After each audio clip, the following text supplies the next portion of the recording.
A shocking crime, broadcast live. In the city of Zapopan, Mexico, thousands of viewers were watching a TikTok live. Influencer Valeria Marquez, just 23 years old, was laughing, unboxing a small package, and showing off a doll to her followers. Suddenly, the live stream was pierced by gunfire.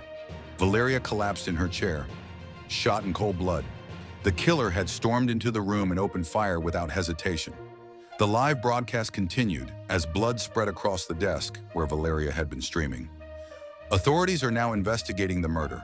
In Mexico, a country where nearly one woman is killed every day, femicide remains a terrifying reality.